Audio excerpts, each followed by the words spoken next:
Hey, welcome to another Milepost here on the V-Twin Life. The V-Twin Life is brought to you by a few great companies. One being Crash Inc. Clothing. You can find them out of Oregon. Great company, specialized in clothes, doing work on bikes now. You can check them out at crashinclothing.com. They got a lot of great stuff. Hey, head on over there. Maybe they got something you like.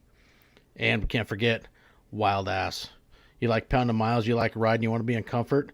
Hey, maybe strap a Wild Ass under your ass and ride with an air cushion and be comfortable for hours. And can't forget Custom Dynamics, leading the industry in lighting LED technology. Man, these guys got some great stuff. So head on over to Custom Dynamics and check it out. Now, let's get to another milepost of the V-Twin Life. What's going on, everybody? Thanks for tuning in on another Sunday as we are hitting milepost 99. Almost to 100. I can't believe the rides keeps going, but man, this has been so much fun and a lot of good. Met a lot of great people. And tonight we got Mr. Dylan Dwyer out of Minnesota. What's going on, Dylan? Thanks for taking time out of your Sunday and coming to share some stories and adventures. Oh, no problem. Thanks for inviting me. I think you got a hold of me on Monday, and I was sitting here pouting to myself about not having anything to do, motorcycle related. So I was actually kind of excited when you got a hold of me and get to do something with the motorcycle community. So that's always good. So I mean, yeah, if since you guys kind of still got some of that white stuff around, I think so. At least if you can't ride, you can talk about riding. absolutely. So, and luckily we went on vacation here a couple of weeks ago, so I can kind of remember riding then. So it's not like I'm looking back 7 months. So yeah, I seen the picture that you guys were down there in Daytona. You lucky some beachy. yeah, that worked out pretty nice. I bet it did. So let's fire this off like I always like to do. So where'd motorcycles come into life for you? Where'd it start? When I was a little kid, it was either right after kindergarten or first grade. We got my first motorcycle, a Honda 50. And I remember me and my sister wore that thing out, and we got another Honda 50. And from there, we went to three-wheelers and four-wheelers and dirt bikes. And so that's been a steady theme since I was a kid.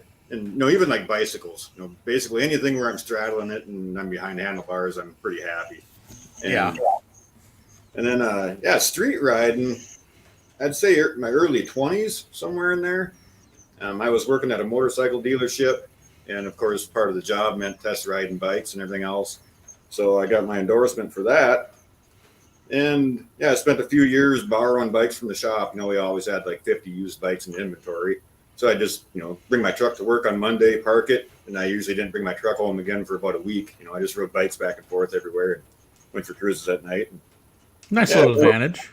Absolutely. Then eventually, after a few years of that, I bought my own and it's been off to the races. What was the first one you bought? The first one I bought for myself was a brand new Suzuki SV650. So a little naked Japanese sport bike. Oh yeah, the little. I remember the SVs. Yeah, that was a lot of fun. In fact, I'd love to have another one just like it, but I don't. And yeah, I always liked the old TL1000s. yeah, they sounded great too. Oh like, man, the V twin in those sound. You get a nice like D&D exhaust on those, and yeah, I'm tell you what, they're pretty damn close to a Ducati Aprilia. They just that sound was unmistakable, much like the Honda RC51 when they made those for a while. Yep. God, they were impressive. Yeah, and then they had the V-twin Super Hawk for a while. Oh yes, one of those my buddy did. Yeah, they sound really cool. They don't sound like a Harley V-twin. They just have like one or a Thunder. It's pretty cool. So it is. I is. really like that bike. I should have kept it. Yeah, much like the old, the Ducatis and whatnot. God, they just have a sound of their own that is just very unique. Yeah, it's like you just keep going back and forth, through towns. You can ride, between buildings and hear it echo back at you. And it's yeah, looking for just the sweet spot in the RPMs and the load, and oh yeah, the good times. Yeah, gotta let everybody know and share the sound. Absolutely. Yeah. Then after the Suzuki, I actually took a few years off. I had a little kid, and I spent a lot of time with him. And I think it was probably about, maybe 2008, 2010, I got back into it, about a Harley Sportster. and that was fun. I bought it actually as a quick flip. I buy a lot of stuff and turn around and sell it, a little hobby on the side. And I got that Sportster. I brought it home. I'm like, I'm keeping this one. So yeah, we actually had that for quite a few years too. What, 1200? No, it was just an 883. Oh, the 883. Yeah, and stock motor. Well, it only had like 2,000 or 3,000 miles on it when I bought it. Oh, that ain't nothing. No, and it had been sitting, so the carburetor was dirty and it barely ran. So yeah, I got a pretty good deal on it. I'm like, I don't know if this thing's gonna run, Yeah. So here's what I'll give you for it. And I loved that thing. I rode that quite a bit. Yeah, for mobbing around town bikes, I mean, they're not bad at, if a guy, if you're built proportionate wise, I guess, so you don't look like a monkey fucking a football trying to ride it. Exactly. And I'm a pretty small guy. So and around here they feel, plenty powerful. We got a lot of tight roads, twisty roads from the lakes and stuff, but you take it out west or into some open country and they're just not cutting it. But you just don't have much of a range with the little peanut tanks on them. No, that too. About every 100 miles or so, you better start looking for gas. But, yeah. So we actually ended up with a pair of Sportsters for a while. I had bought for my 40th birthday, so that was a handful of years ago. Bought a brand new, it was the 883 iron, so the blacked out one, but we had like with the amber whiskey orange tank and stuff on it. So I bought one of those for my 40th birthday, and my wife adopted that, and I still got stuck with my old one. But that worked out okay. And like I say, I had that first 883 I had for quite a few years. And what happened was we were out riding out west, I think probably Sturgis or something, or even rides around here. I'd always see guys with their woman on the back. And I thought, that's so romantic looking or whatever. It looks like a lot of fun. That's a good way to put it. Yeah. So I get some wood. Keep going. Okay. So I wanted a bigger bike so I could put her on the back, because I wasn't going to put like a backrest and stuff on a Sportster. And so ended up buying a brand new Dyna, the Street Bob. And so I outfitted that with a passenger seat and stuff for her to ride on the back. And she absolutely hated it, so that didn't go too well. But I still love the Dyna too.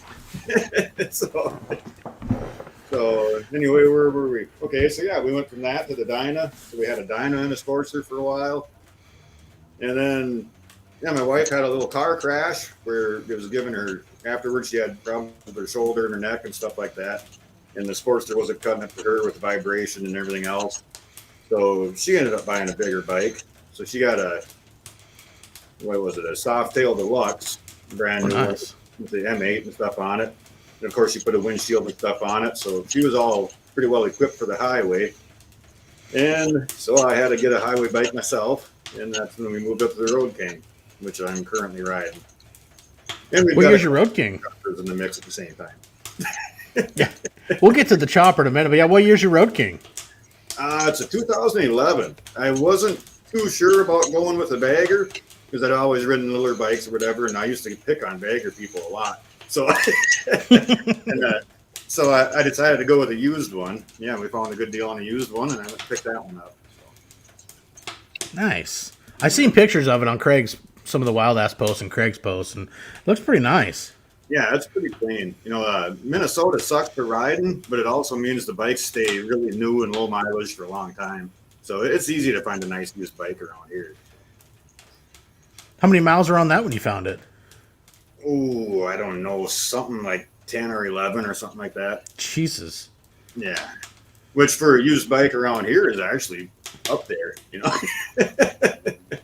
I guess I know where I need to shop when it comes time to wanting to get, upgrade a couple years or two. I guess I got to go to Minnesota. Yep. Just stay away from here for cars because they all rust, they rust out. But yeah, like boats and motorcycles and stuff like that, this is the place to get them. So. Heck yeah.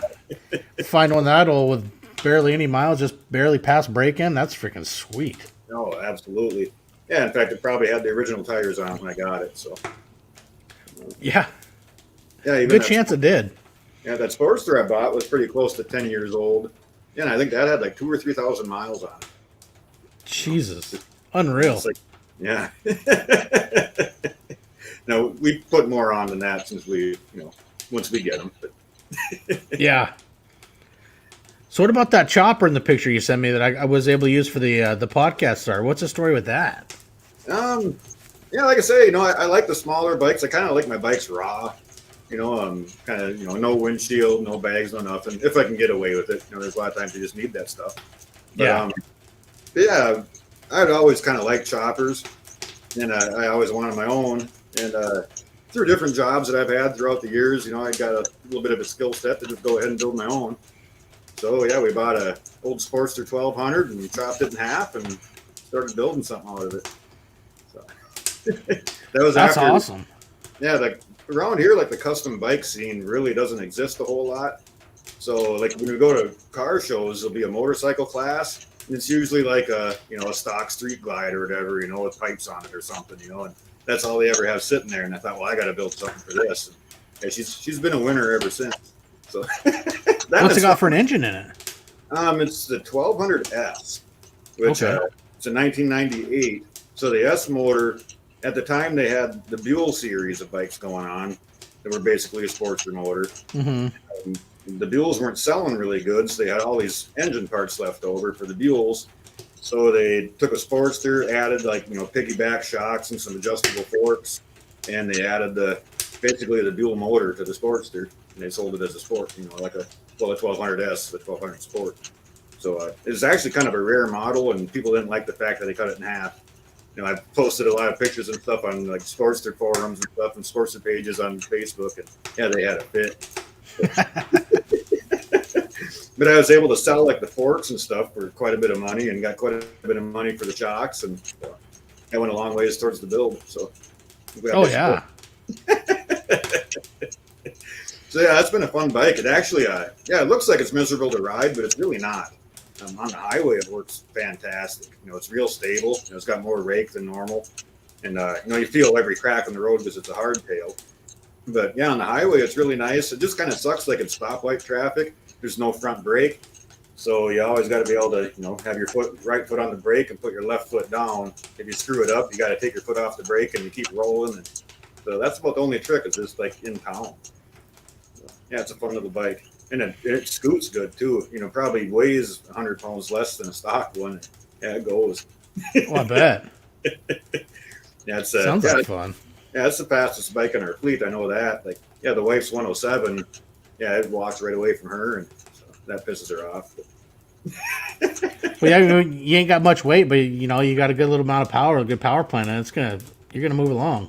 Yeah, it runs out nice, and yeah, like the rev limiter doesn't kick in until like 8,500 RPM, and it breathes right up to that point. It's pretty impressive for a V twin. I like it. Heck yeah. Yep, and we've actually got another Sportster coming together in the garage right now. Another hardtail, one that I'm setting up for the wife. So that one's going to have front brakes on it and stuff, but still no suspension or nothing. Just go the old jockey shift on it. I'd love to, but I don't think he'd let me.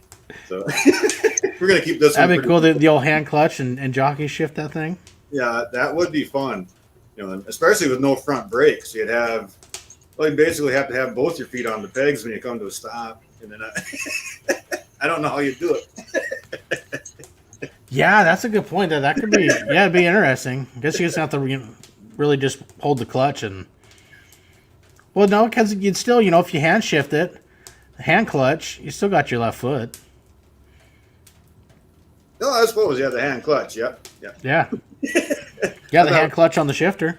Right. I know a lot of people do a foot clutch and hand shift. Yeah. So then it's not for me. That's too much coordination. I could fuck that up pretty quick. Yeah. But I suppose you get used to it. It'd be no different than shifting a truck. Yeah, it just take a little bit to get used to it, much like anything. It's a good point. Right. And then of course you hop on a normal bike and you're going to screw that up right away for the first 15 minutes. Oh yeah, then you're going to be hosed for a little while. I could definitely see that. Yeah. So you get out and do much touring on your Road King? Yeah, we've been getting more into that. Through the years, we did a lot of after work or whatever, we'd head out for a few hours and come back. Or on the weekends, we'd say, hey, at noon we're going to head out and ride till dark. So traditionally, we were always more or less local riders. And I'd take the occasional long haul by myself, like out to Sturgis or, somewhere like northeastern North Dakota or northwestern North Dakota. I mean, out to like the oil fields, visit friends, stuff like that. And the occasional overnighter we'd go on. But for the most part, we rode locally. And like I say, once we got into the bigger bikes, we both started craving more and more miles, longer trips, and stuff like that. So we've gotten out and made pretty good use of the baggers so far. So that's been good. Well, yeah, when you get a bike that's, you get one that's set up on that, platform that, basically is built for it, for, getting out and enjoying it. It does definitely makes it a little different than if you're trying to do it on a Sportster, for sure. Right. So, yeah, I used to, like when we'd go for a ride before, I like to twist roads and stuff and cruising around and ripping and having fun. And I used to just hate like a straight stretch. And now and then I find myself craving a straight stretch where I can set the cruise and, crank the tunes up and just kind of veg out a little bit. So that's like Robin said, road kings are named for a purpose. Bikes are made to go long distance. She's got a beautiful Road King. Does she? Yes. That's good. I'm liking mine. So yeah, the only thing I don't like about mine, it's a 96, the motor, 96 cubic inch. And, it seems a little underpowered. And that's about the only gripe I really have about it. But otherwise, I love getting out on that thing now. I enjoy it. They make a couple goodies for that, like cams. Oh, absolutely. Yeah. But I'm also on the fence about trading it in, I'm getting something newer. So I hate to go and invest a bunch of money into this one and then trade it in. So I think for now it's all about acceptance. Like I say, like 0 to 60 and stuff like that, it's really good. Especially if you shift it hard and kind of abuse it a little bit.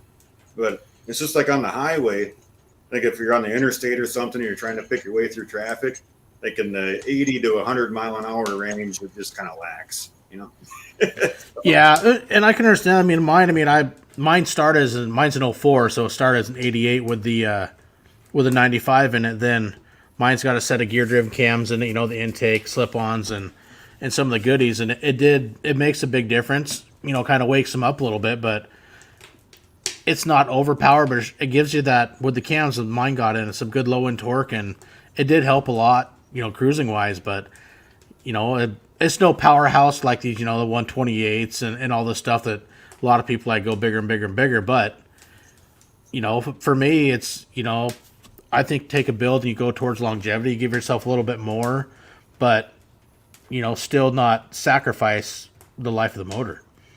Exactly.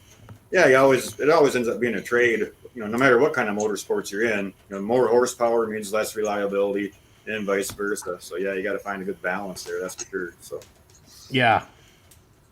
But, yeah. Other than that, yeah, I've really had a blast on that Road King. I've gone for a handful of overnight runs or longer runs or whatever, just by myself, just spur of the moment type stuff, and I really like it. And plus, I've noticed with the bagger now. Let's say I'm at home and I need something from the hardware store. Instead of taking my pickup truck like I always used to, now it's usually something that'll fit in the bags and I can ride the bike instead of taking a truck, which is always a nice bonus too. So, I do the same thing. I got to go to the grocery store or whatnot because I got the tour pack, so it's like no problem. It's like I can fit plenty of stuff. 2 saddlebags, tour pack. Yeah, it's a grocery getter. Yeah, absolutely. Yeah, it's hard to haul a loaf of bread or whatever on like a Sportster or a Dyna, but it could be done. Got a point. You can hang the grocery bags off the handlebars and hope they don't break. Right. Yeah, I've always had a sissy bar on everything. So traditionally what I've done is I get a few rolls of electrical tape and I just keep taping stuff to my sissy bar. So anybody that's ever rode with me in the past, will stop and get something and I grab the tape and start wrapping it on there. And you get to the next stop and you get something else you got to put on there. Just keep adding to the pile. It gets bigger and bigger. So... Hey, and they can't get you for being unsecured. You got it secured. Right. Oh, it actually works really good. So, in fact, I still do it on my Road King. I use electrical tape to hold like my unicorn on there or sleeping bag and pillows and all that stuff. I use tape for everything. So they do make bungee cords too. They do. I've got a couple, but I just go for the tape was always just the right length. So, that's a good point. Yeah, you don't have to look around for a place to hook the cord. So that's a very damn good point. Yeah, if you ever want to try it, I don't know if you have the rack on top of your tour pack. Oh, I do. No, yeah. But then I got the net that I can set on there too, and with all the 6 little points, and just hook the net all over the rack and strap more shit on top of it. Oh yeah, and when that's full, then you can tape shit to your net. You can just keep. There you go. Little tape, couple zip ties, call it good. Yeah. So yeah, then if you want something on the bottom of the pile, you got to break about 30 feet of tape, but it's all good. Yeah. So did you guys get able to do much riding while you were down in Daytona for Bike Week? We didn't put a lot of miles on. With the exception of the interstate, everything else down there is basically stoplight to stoplight. So you don't get real far real fast. So like from the house we were staying at, if you cut over towards the ocean and worked your way up the coast and then cut back into Daytona, it was maybe 40 miles. I'm not even sure, 40, 45. And it took damn near half the day to get there, especially if you make a couple stops and fart around. So, then we did make a couple longer runs. We went down to like Cocoa Beach and stuff like that. And so we, put some interstate travel on, but for the most part, it was really slow going. So the riding there isn't fantastic, but then again, you're somewhere with palm trees and it's nice out and everybody else is out on bikes. So that part of it made it fantastic. So yeah, it's sunny and warm.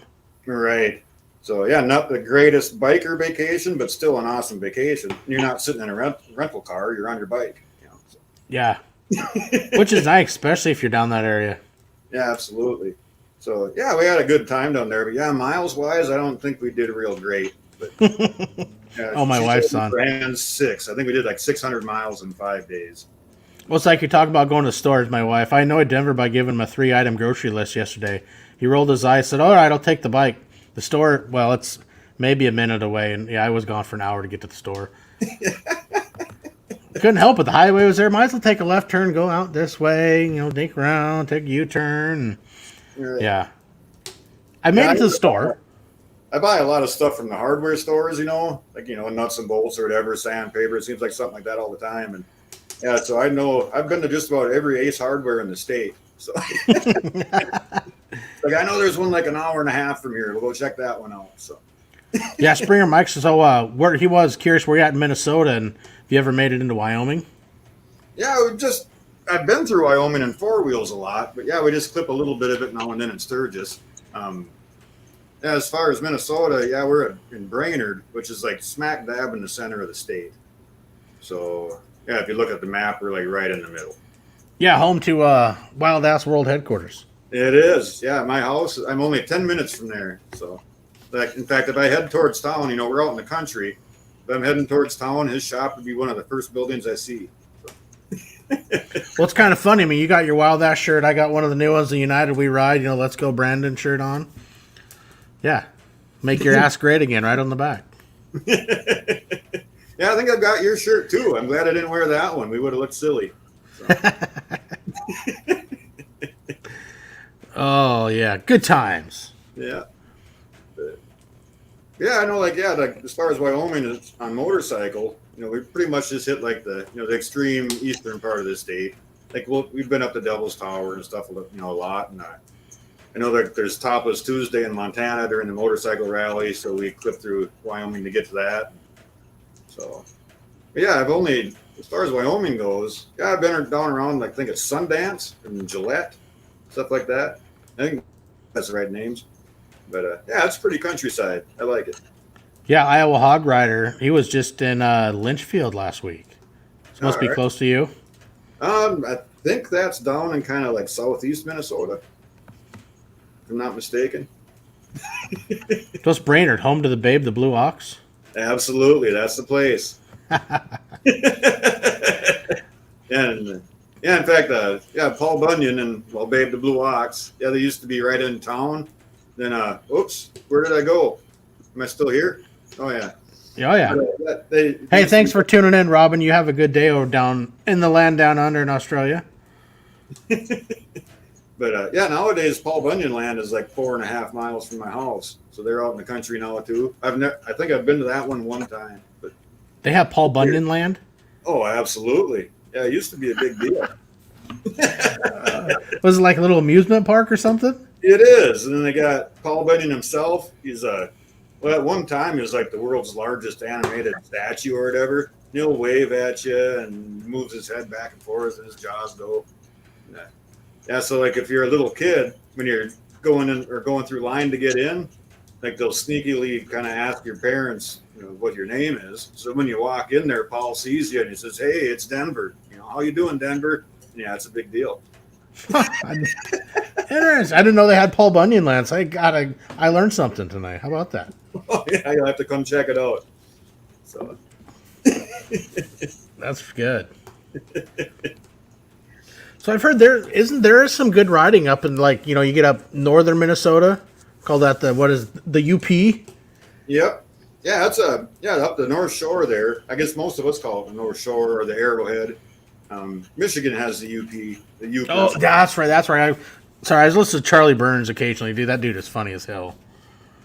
He's a comedian. Oh yeah, yeah. So yeah, on the map, well, if you look at where I live, like from our home south, it's a lot of like open farm country, cornfields, stuff like that. And then from like right where we're at, from there north, it's all wooded and lakes and yeah, really nice riding. You get extreme, northeast Minnesota. It's kind of rocky and mountainous. Not really what I'd call mountains, but you know what I mean. Yeah. And yeah, so it's pretty riding up there. So yeah, basically anywhere the northern half of the state, it's relatively flat. We got like rolling hills, but thanks to there being, basically more lakes than land, that every road is just twisty and curvy, and yeah, it's really nice riding. Like locally here, we've got tons of roads that are, kind of posted as like a 30-mile-an-hour speed limit, that go around the lakes, twist around. There's hardly any straight stretches around here. And yeah, they're an absolute blast. And, yeah, there's a lot of that around here. So you got one route that kind of in your homeland, like if you get out for an hour or two, just go for a little two-wheel therapy session.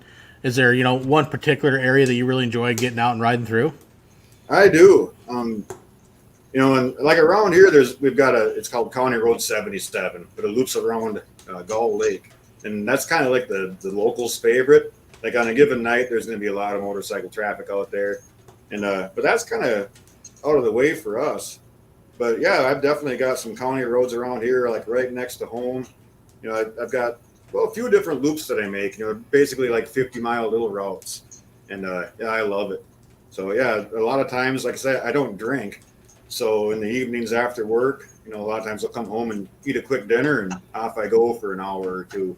And yeah, just kind of like I said, I've got my favorite little routes planned when I do that. Some are faster, some are slower. Spend a lot of time riding locally. It's a good time.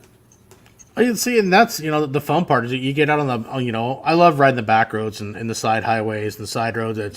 It's a lot of fun, and you get some of the great sights. And same up here, you can go take some of the side highways. We still have some of that farm country land, and head out through the farmlands and cow pastures and get right down by the water, the Strait of Juan de Fuca. And there's some great little side areas and whatnot. If you just got an hour and a half, just want to go do some riding, there's plenty of little side roads that are just fit the bill perfect for it.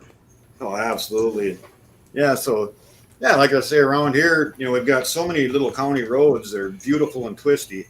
And yeah, but the only problem is they're really broken up. I mean, a lot of them are basically 5 to 8 miles long. You come to an intersection, you take another one.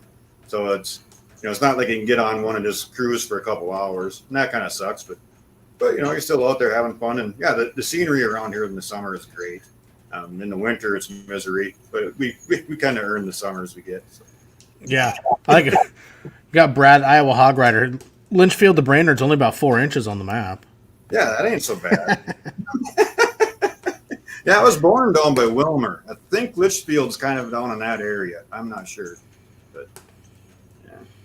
Well, how'd you and Craig meet? Well, it's a small town. I think we've known of each other for pretty much most of our lives. Yeah, and then through dirt biking and everything else, we've always bumped into each other for years. And then of course Facebook came along. We became friends on there and started talking more and more. Then hanging out, person to person on the weekends or whatever else now and then, and it just kind of went from there. So So, and especially like when the pandemic hit, none of us could do anything, and we started hanging out quite a bit then. We were racing little RC cars in his backyard and stuff, and just trying to find stuff to do. Oh, dude, when he was doing that little video series, like the interviews after the races, those were freaking hysterical. Right, that was well, we had been up here in the north racing outside in his yard, and he came up with his idea. Well, about a mile south of here in St. Cloud, they have a big indoor track that they race on in the wintertime, and it's like a carpet, and you get these little sticky tires. And anyway, it's nothing like dirt. So yeah, about 4 or 5 of us from up north here went down there, and we didn't really have a clue what we were doing, but we raced all winter down there anyway. So we were quite a sight. I know the little interviews he was doing. Those were awesome. Yeah, where you thank his sponsors and all that. Yeah, things are good, and turn 2 is a little bad, but we're gonna work on some things, and I was dying laughing at those ones. Yeah, those were freaking awesome. Drinking guy all winter long, so that was a big job. So I know some of the guys talk about fishing. You do much fishing up in there, or is that one of your hobbies that much? I used to. I used to go fishing probably 5-6 times a week, and then probably in the last 5 or 10 years or whatever, I just kind of drifted away from it. There's just so many other things I got going on, and fishing, motorcycles. Right, motorcycles for one. And fishing takes all day. By the time you go and launch your boat and do whatever else, and then bring your boat back home, it's a commitment. That, and we used to ice fish all the time. I kind of quit, doing that when I quit drinking, because I was just kind of a big drunk fest on the ice. But yeah, we used to be good at that. We used to go and enter all these competitions and stuff, and we'd score quite well and make some money. It was fun. But, you guys got any fun motorcycle adventures planned for the summer? There is. Probably the biggest one that I can share here is the Monster 100 ride. I'm pretty excited about that. What day you got? Is it June 12th and 13th? We're actually going to run... And 14th. Oh, 13th and 14th. I got this on the 17th of June. That's mine. Oh, nice. So we're right in front of you. Yeah. But yeah, what happened was, there was 100 spots available to begin with. And yep. My wife chose her birthday to do it, and I chose the day before. And I thought, well, what we'll do is we'll just make a 2,000-mile loop together. Well, then they added 100 more spots, so then we made it official. Instead of just riding with the other person, we're both officially riding both days. So, and the purpose of that was, we've done a lot of 1,000-mile loops, give or take out of here. And you always end up kind of going to the same places. So I thought by making a 2,000-mile loop, we'll be able to stretch out a little bit further and see something new. And yeah. So that's kind of the idea behind that. So yeah, well, basically the furthest from home we'll be getting would be, I think, Bozeman, Montana. And, okay. Yeah, so I think we'll be east of Bozeman at the end of day 1, and I think just to get the miles that we need, we got to head west into Bozeman and then turn around and work our way home. So are you just going to take the interstate, or are you doing some back highways on yours? Day 1, I'm thinking we're going to take mostly back highways, 2-lane roads, but it's through open country. I mean, you can really haul fast through there. But it's the same route basically that we take to Sturgis. We'll be heading through Sturgis. We'll be heading up past Devil's Tower. It's Highway 212. So to get there from here, I think there's a 70-mile stretch of Interstate 29. So you got Springer Mike and Wrenchbender Nick. You're going to be going through their backyard because they're in Gillette, Wyoming. Oh, okay.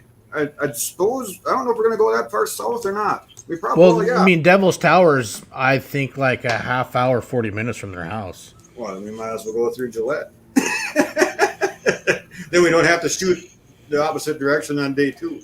But, yeah, we're going to take, like I say, mostly state highways on day 1. But since my wife is coming with me and I want to stay married for a little bit longer, divorces are expensive. On day 2, I think we're going to take Interstate 94 most of the day. But to keep things, entertaining, I like to be able to update people, especially in a fundraiser. It's nice to show people what you're up to. So there's going to be a few little detours along the way. So we'll be getting off the interstate some. But, yeah, day 2 is going to be mostly interstate, just getting home. So. Well, especially then, it works out right, be cool. I I think it's like a 20-mile jaunt off the highway to get up to Devil's Tower, but kind of be cool. Maybe get a picture up by Devil's Tower.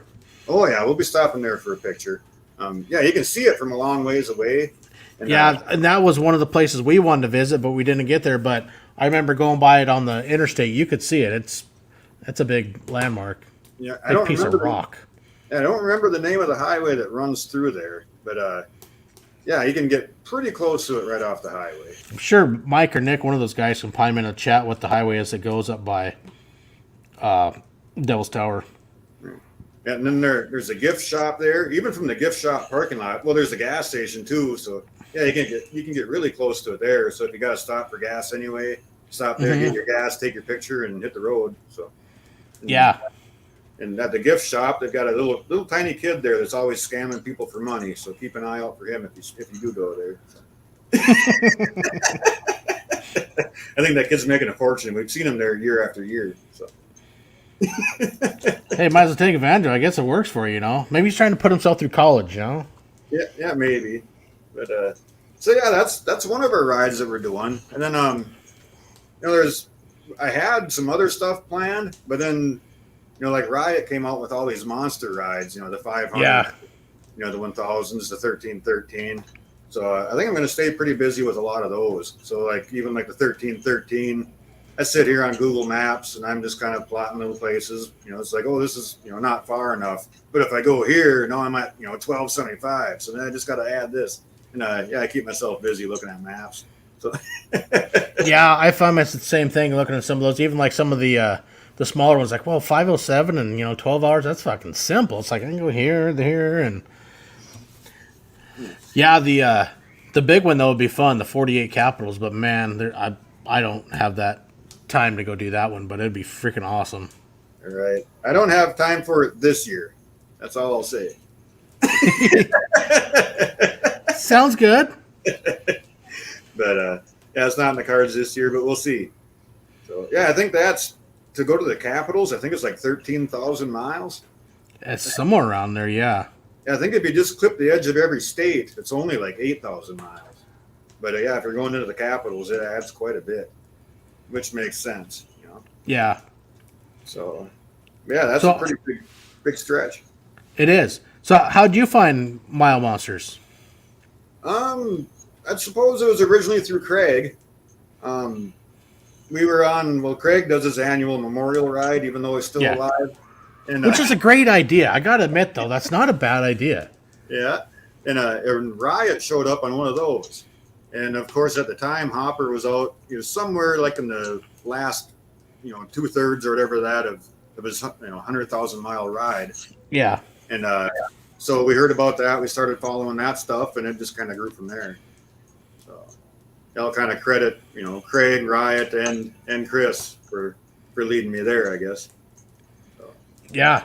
Well, and it was, through Craig. We're actually, no, I think I met Riot first because I got in touch with Riot through the podcast, and he got me in touch with Craig, and and that was in the very beginning stages of this, and we've all been great friends ever since. And yeah, it's really cool to see what he's accomplished with this dream and the goal and how big it's grown. It's a real fun part to be a part of it. And, the Monster 100 coming up and all the other fundraisers and the good that he does to help support all these boys and, the support of a lot of us in the community that have joined up with it and all the fellow people in the community that help to support, the adventures that we take to help support the boys. Absolutely. And that's one thing I got to say, like, us as riders, we do our little part or whatever, which is great. But, yeah, like you mentioned support. I can't believe the people that step up and donate to this stuff. It's unreal. Like I did a little fundraiser ride, 1,000-miler last, I think it was June. Yeah, I think it was last June. And, I can't believe how many people that, they have nothing to do with the motorcycle world or Duchenne. And they just donated like crazy. I couldn't believe what it brought in. It was just insane. Oh, and it was likewise when I put on the first Monsters Over Mountains in last August. Mm-hmm. The support was absolutely awesome. And, the message from, other people within the community said, dude, you got to do it again. I want to come ride it. I want to come next year. So, we got Monsters Over Mountains coming again this year. And there's some people that are, some individuals say they're coming from quite a distance away, with one of those being Riot. He wants to come out and ride it. And so that'll be, pretty freaking cool. Yeah, absolutely. Yeah, I was watching you guys on the tracker last year. That was a good run. It was fun to watch. It was a challenge, that's for sure, but it was super cool, especially when you accomplish it. I mean, we had the goal was 1,500 miles in 36 hours and came in at 1,550 in 35 and a half. Yeah, I was watching the first half. It's like, well, those guys are behind. And I think I went to bed and I woke up in the middle of the night or something like that. I don't remember how it worked, but all of a sudden you guys are on track. It's like, whoa, look at these guys. So yeah. Yeah, we ended up riding till like 2 a.m. Saturday. Got the miles down. We were in Arlington, Oregon. Hobo camped in a city parking lot, and I'll tell you what, that's the most solid 2.5 hours of sleep I ever got in my life. And we were back up at 5 and back on the bikes and up Mount Hood, and it was crazy. It was so much fun, though. It really was. Right. Yeah, it looked like fun. So yeah, it was, like I say, it was good to watch because like right down to the wire, And, you were mentioning like that 48 Capitals ride or whatever. And I think that's the cool way to do it is like if you go out east first and fall way behind and look like you're failing, and then just kick ass in the second half. I think that's pretty cool. You could probably get a few more. More stages. Oh, did I lose you? Knock out some time. Right on. You're kind of breaking up over there. I don't know if you're hearing me or not.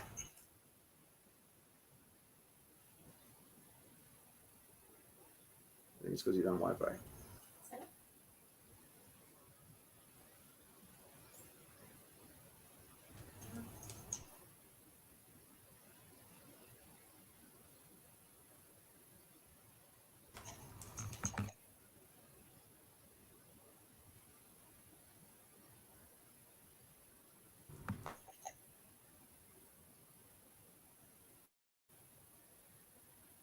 Mandy says Denver's frozen. It's not me. We'll patiently wait. I'll read through the comments in the meantime. Hi, Mandy.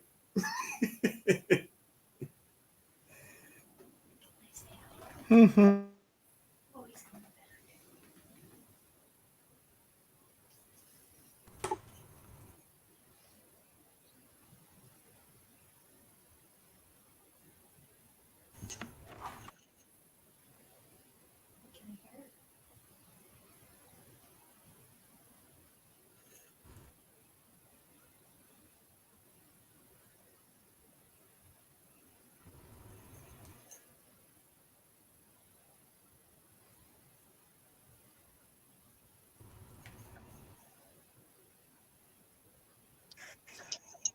Hey, there you are. Yeah, my internet decided to crash on me. Oh, nice. I was wondering if it was me. Nope, that's just me. So we're just gonna go off the phone for right now. Right. Perfect. So, but yeah. Damn shit. Yeah, it's always something. I was hoping I didn't press something. I noticed that the wife turned on her phone or whatever. I'm like, you're killing the Wi-Fi. No, it was I don't know why. I mean, my stuff's hardwired in here, and it decides that it no longer wants to work, and I just lost my internet. Well, nice to have you back. Yeah. We'll make it work one way or another. Right on. Damn shit. But hey, technology, you got to make do how you can. Absolutely. So where were we? I don't even remember what we were talking about. I don't either. We're somewhere, and then all of a sudden we just lost everything. Perfect. So, yeah, that gave me time to read through the comments and stuff. So that was nice. So yeah, you had one. I know Mike had commented talking about one of the highways up where you can go in Wyoming up to Devil's Tower. Right. In fact, yeah, I think I saw that when he mentioned Aladdin. Yeah, and we go through Aladdin quite a bit. I think that's like I think one of the oldest stores in Wyoming or something is in Aladdin. It's pretty neat. Okay. Station. They got like everything there. Back when you couldn't find ammo, they had ammo. It was pretty cool. So yeah, when you can find ammo, that is nice. Right. Of course, they charged us for it. We paid tourist prices, but Oh yeah. But hey, at least you got some. That's what matters. Right. so all right. Yeah. So yeah, no little technical difficulties, but came back. Perfect. So, all right, man. It's been sorry for the my issues, but no, thanks for coming on and coming and hanging out and sharing some adventures. Oh, no problem. Thanks for having me. I hope I didn't put anybody to sleep or anything. So. Oh no. Then you got my good old technical difficulty that had to ruin shit, but oh well, we persevered. Right. I thought maybe he just left. Yeah, I don't know. I think I might need a new fucking modem or router in my house because I run an Ethernet cord. It's a burial cord out to my shop for my internet, and all of a sudden it just no more internet. We're done. Nice. Yeah, technology. Yeah, it's awesome. But it does make stuff like this possible now and then. So it does. Yeah. So yeah, just like social media, I spend too much time on there, but yeah, I've got a lot of friends in personal life that I wouldn't have without, first connecting there. So it's all good. Hey, exactly. That's the fun part about doing this is, the reaching out to different people within the community and building the friendships and doing all this and building that network of people all over. And it's a lot of fun. It is. And in fact, I've noticed in the last year or so, like we go to rallies or whatever, and I'll bump into people that, I've only known from like social media, but you can start talking to them right away. It's like you've been friends forever. And yeah, it's pretty cool. Yep. So yeah. And that, that's kind of why, when I went to Rapid City for the Hoka Hey was to meet so many of the people that I've got to meet through doing this. Cause I had all the top 5 from 2020 run and other people that I've got to meet, all through social media wise that are into that, the long distance endurance riding community and got to meet a bunch of people and a bunch of people that I didn't know. And it was a lot of fun. Right on. Yeah. You went out there for the start and I was out there for the finish. So yeah, you covered both bases. Got it covered. Yeah. So yeah, that was a fun ride then too. In fact, it was on a Friday night. I left here at 7 p.m. and rolled on out there in the dark. Had a good time. So yeah, we left on a Wednesday and got there on a Friday late afternoon, evening. Nice. Yeah, that's like I say, 1,200 miles for you. So that's a jaunt. Yeah, and it ended up being one of those things where we were going to leave Thursday, and I got off work early on Wednesday and said, "Fuck it, let's just ride to Eastern Washington." Right. So we went there, stayed there, then rode to, I think it was Butte, Montana. We stayed there and then into Rapid City the next day. Nice. Yeah.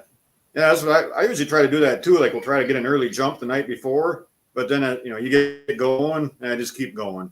Like I say, when I went out to the Hoka Hey, it was, the sun was starting to come up. I was just outside Rapid City. I pulled over and I took a nap on a picnic table, then finished the run, after that. But yeah, I figured I was going to get there at like 3 a.m. Nobody was even going to be awake.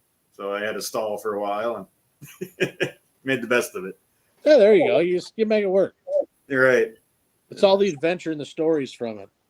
Right. But yeah, that was pretty much a strictly interstate run on the way out there. Like I said, I was going to stop when I started seeing deer, but I never saw a deer. So I just kept going and going and going. And yeah, pretty soon we were there. So there you go.